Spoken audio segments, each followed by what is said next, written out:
ప్రపంచంలో పూర్తి ఆధ్యాత్మికతను, ధర్మాన్ని పాటించే ఓ దేశం. ఆ దేశంలో తెలుగువారిగా దేశమంతా ప్రసిద్ధి పొందిన ఒక రాష్ట్రం. రాష్ట్రం అన్నాక పేద, ధనిక, మధ్యతరగతి అంటూ ఎన్నో కుటుంబాలుంటాయి. కానీ అటువంటి కొన్ని కుటుంబాలు ఒకే ప్రాంతంలో జీవిస్తూ పేద, ధనిక అనే అర్థం తెలియకుండా ఊరు మొత్తం వ్యవసాయం చేస్తూ ఆనందంగా జీవిస్తున్నారు. అలాంటి పల్లెటూరు సస్యశ్యామలంగా కాకుండా ఇంకెలా ఉంటుంది? అదే ఊరిలో తాత, అమ్మ, నేను. మాకు ఒక ఎకరం పొలం ఉంది. దానిని కూడా కౌలుకి ఇచ్చేస్తాం. మా ఇల్లు గడవడానికి ఆ కౌలు డబ్బులు సరిపోతాయి. ఇంతకీ చెప్పడం మర్చిపోయా. నాకు 8 సంవత్సరాలు. నేను చదివేది సెకండ్ క్లాస్. ఇంకా అసలు మ్యాటర్‌లోకి వెళ్తే, ఈరోజు శనివారం. ప్రతి ఇంట్లో ఇదేం కథో నాకర్థం కాదు. ఆదివారం చికెన్ తింటే లేని తప్పు, శనివారం తింటే ఎందుకు? ఎవ్వరిని అడిగినా ఆ దేవుడు, ఈ దేవుడు అంటారు. ఇక్కడ ఆశ్చర్యం ఏంటంటే, ఆదివారం మాత్రమే ఏ దేవుడు ఉండడు. ఒకవేళ ఉన్నా చికెన్ తినే దేవుడే ఉంటాడు. సర్లే, మన టాపిక్ అది కాదు కానీ, ఎక్కడున్నా ఆ! ఈరోజు శనివారం. ఈరోజు స్కూల్‌కి సెలవు.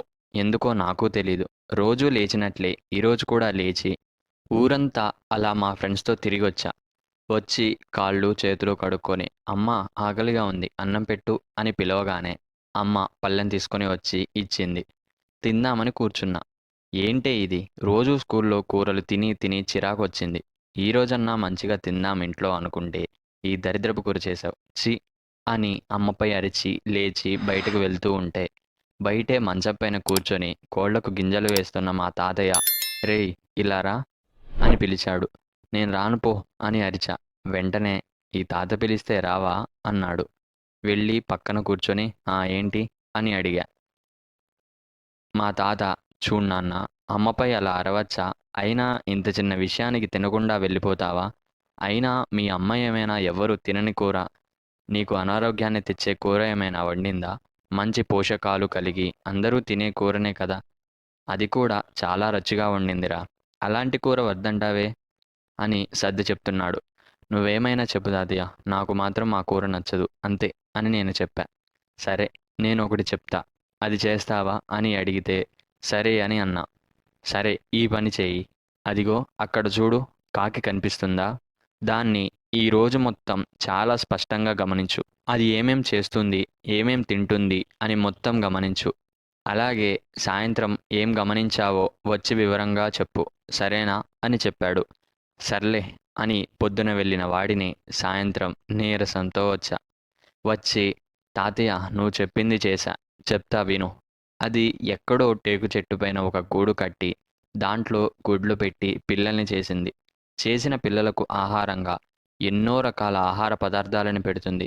అది, ఇది అని ఏది పడితే అది, అంటే అన్నీ తినేవే పెడుతుందనుకో. ఇది నేను గమనించింది. "అయితే ఏంటిప్పుడు?" అని అడిగిన నా వైపు చూస్తూ ఒక నవ్వు నవ్వి, "కాకులు ఎప్పుడైనా మామూలుగా చనిపోవడం ఎవరైనా చూశారా? అవి మనలా వయసొచ్చి ఎప్పుడూ చనిపోవు. అలాగే అనారోగ్యంతో కూడా చనిపోవు.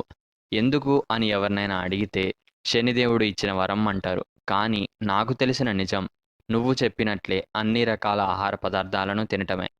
అన్నీ తింటేనే ఆరోగ్యంరా. అది వద్దు, ఇది వద్దు అంటే తినేదేముంది? నీకు కూడా అందుకే చెప్పేది అన్నీ తినురా అని. నేను చూడు, ఇంత వయసొచ్చినా ఎలా ఉన్నానో. అప్పటి నుండి అన్నీ తినేవాడినే కాబట్టి ఇప్పటికీ ఉక్కులాంటి శరీరంతో ఉంటున్నా. ఇప్పటికైనా అర్థమైందా?" అని తాత చెప్పిన వెంటనే అమ్మ చేతి వంటను తిని చూశా. బానే ఉంది, మంచి రుచితో. ఇక నిశ్చయించుకున్నా, ప్రతి కూరగాయని, పండును ఆస్వాదిస్తూ తింటేనే ఆరోగ్యం అని. ఈ స్టోరీ నుండి నేను చెప్పాలనుకునేది, అన్ని రుచుల్లోనే ఆరోగ్యం ఉంది అని. ఇంక సెకండ్ టాపిక్‌లోకి వెళ్తే, దుప్పిలు మరియు కొండముచ్చుల స్నేహం. అవి 2 వేర్వేరు జంతువులే కావచ్చు. కానీ అడవిలో వాటి పరస్పర సహాయం వలన 2 ఎంతో ఉపయోగం పొందుతాయి. ఎలాగో చెప్తా వినండి. దుప్పిలు నేలపై నివసిస్తాయి. కొండముచ్చులు చెట్లపై నివసిస్తాయి. చెట్లపై నివసించే కొండముచ్చులకు దూరం నుండే వేటాడే జంతువులు వస్తున్నాయి అని తెలుస్తుంది. ఆ సమాచారాన్ని దుప్పిలకు అందజేసిన వెంటనే దుప్పిలు అప్రమత్తమవుతాయి. అలాగే దుప్పిల యొక్క వాసన పసిగట్టే శక్తి వలన కొండముచ్చులకు ఆహారం దొరుకుతుంది. ఇది ఈరోజు వీడియో. నచ్చిందని అనుకుంటున్నాను. నచ్చితే ఒక లైక్ చేసి మీకు ఎలా అనిపించిందో కామెంట్ చేయండి. జై శ్రీరామ్.